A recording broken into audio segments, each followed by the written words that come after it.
got done talking to Coach Smart, he mentioned your numbers, some of your metrics, your athletic metrics. He said some of your numbers are faster than even some of the defensive backs. Talk about your athleticism and just talk about what it provides you as a center specifically. I don't really talk about this a lot, but I played soccer growing up most of my childhood, so I really feel like the athleticism came from that. But bringing it over to the center position, I feel like it's really unique. Watching film, you see really athletic guys, but I kind of watch myself and it's like it's a tad bit faster. So just bringing athleticism to especially this O line with the two big guys I got on each side of me. So it's just another, I guess, like extra puzzle to the piece, if you will.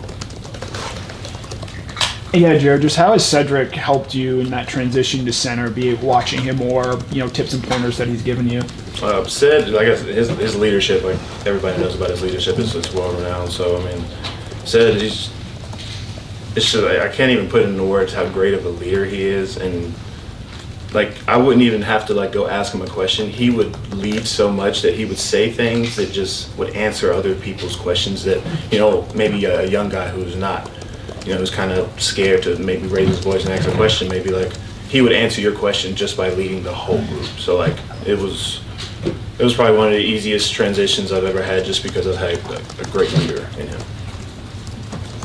Jared, when you look to the spring, what are the areas that you're focused on improving on? What are sort of the things you're looking at you want to get better at by the end of spring?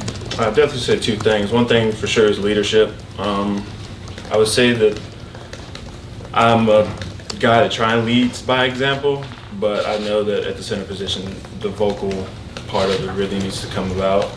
And what was the second part of the question? Just any of the factors that you're and also finishing at the second level. I feel like handling the first level, getting the calls right. I feel like I'm pretty good at that, pass protection, but I feel like getting on the linebacker and finishing and running through them, running through my feet. So that's good.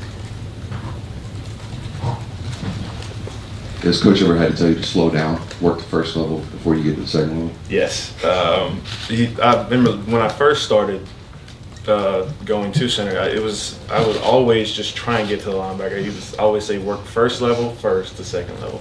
So yeah, it was definitely a challenge there.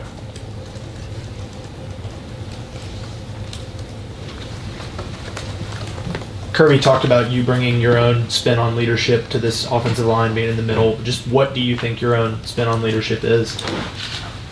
Not really a loud voice, but pull to the side and kind of talk to. I'll talk loud enough, but I like to just pull a guy off to the side and kind of teach him a different way of learning something, or just hearing a different perspective on things. Because coach will tell you something, but if you only view it in the coach's perspective, then it'll kind of keep you in a box. But if you hear a different player's perspective on things, then it'll make you think outside the box. You touched on the big guys next to you. Obviously, having an experienced guy like Ratledge has to make you feel comfortable, but to also have a bunch of other guys playing at the left. How nice is it to have someone as experienced on your right side, and then obviously someone else with plenty of starts and Dylan Fairchild on your left? Yeah, I feel like it's really nice with having experienced guys beside me, but I don't really think it'll happen or go good unless we're not connected and know each other off the field and know our whys and know who we are outside of football. The left guard, Dylan Fairchild, that's my roommate. I live with him. Ernest, I'm always with him. Tate is just Tate. You can't really, I don't know. Tate's just Tate, and Trust is Trust. So I would say we were one of the most connected groups in the team. Everybody's connected, but I feel like everybody can say this is something about the O-line and the connection in that room that's really special. Dave Ratledge had nice things to say about you. You said you were really good with your mic calls. Do you have something nice you can say about Tate?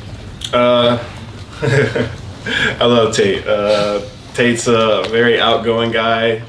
He'll say anything and everything, which I love about him, but I love Tate overall as a person. Jared, what does this theme, Assume Nothing, mean to you? I know you guys are doing that as part of your school sessions this year. How are you taking that to, as you look at this year? Especially, I would say at the center position, you can't assume something is going to happen, because I feel like everything happens within a split second. So if you assume something's going to happen, then the complete opposite will end up happening. I feel like if you just go in with an open mindset, expect the bad, expect the good, try and feel everything that you can, and just be expected for anything that could happen. Yeah, Kirby's talked about, the freshmen coming in and needing to lose weight and them successfully doing that. That transition from when you're a high schooler coming into college, how difficult is reshaping your body, whether you're trying to gain weight or, in often case, loses weight? Yes, I feel like it's very difficult, but I mean, it's also what you want what you want to shape your body into. But I feel like it's even easier with the people around this building. Our nutrition staff, strength staff, coaching staff, like everybody's great. It'll just make that hard transition a little bit easier when transforming your body, because it'll be hard. You'll do a lot of extra running, extra lifts. You might eat things that you don't want to eat, but in the end, when you see the progress and it's happening, it's really nice. Yeah, you mentioned wanting to pull guys to the side, correct them, things like that. One, is that hard when you're trying to pull a guy aside like Tate or Tress, who has just played a lot more than you have? And two, how do you try to overcome that as a guy, as a center, who's the leader of the offensive line now? I don't really think it's a hard thing. I've always said this. I think it's always been in me and instilled in me, but it just hasn't been brought out. I have 3 little brothers at home. We're all 2 years apart, so I've always had a voice, in the house. So I feel like it's always been instilled in me. Just haven't had a chance to bring it out yet.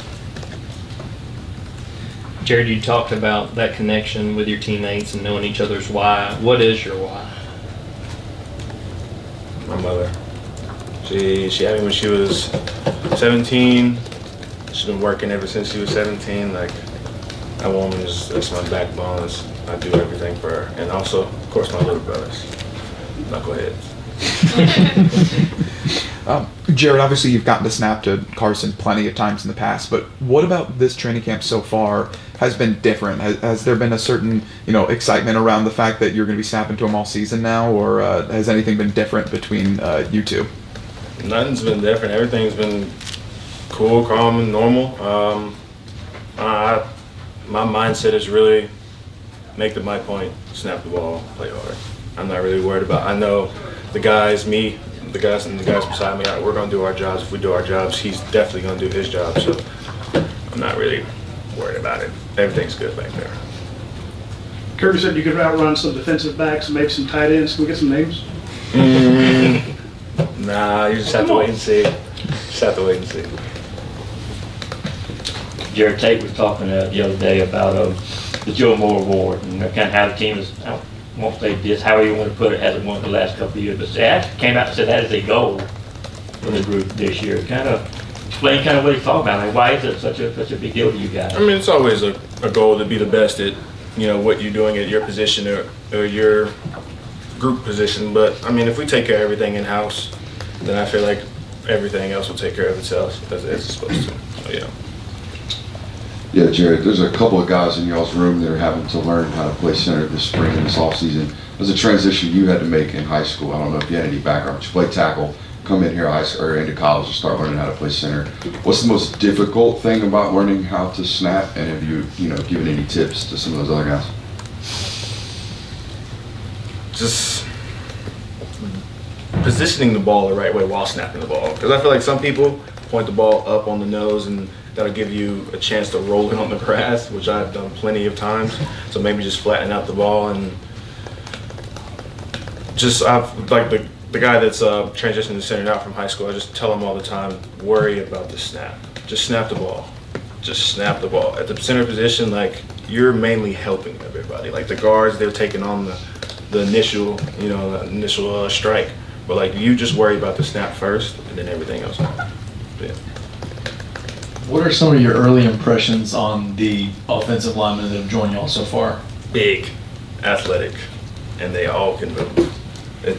And they all care about their body in this place, and I can tell because all of them have lost tremendous amount of weight. They're running well, they're learning fast. They're a really impressive group. Got time for one more question? Can you tell us about when you got here, did you ever have like a welcome to Georgia moment, and who are maybe some of the tougher guys to block on this current defense? I had, like, first year I came, I had many of those moments because that D line that was here at the time was Trayvon Walker, Jordan Davis, Devontae Wyatt, Jalen Carter, if I didn't mention him, Nolan. It was every single rep you were liable to get your butt kicked, really. I remember one time JD bull rushed me and I heard the whistle. He kept going though. But yeah, that's pretty much, I've had many of those moments. I can't even put into words how many of those moments I've had. Current guys? Current guys,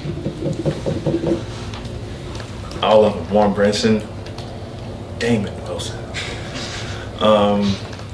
everybody. Jordan Hall, they're all just so athletic, fast, and it's just like, and it tests my quickness. Yeah, y'all hear about my quickness, but they are very quick too. So testing me is really fun. Thank you, Jerry. Thanks, Jared. Thank you.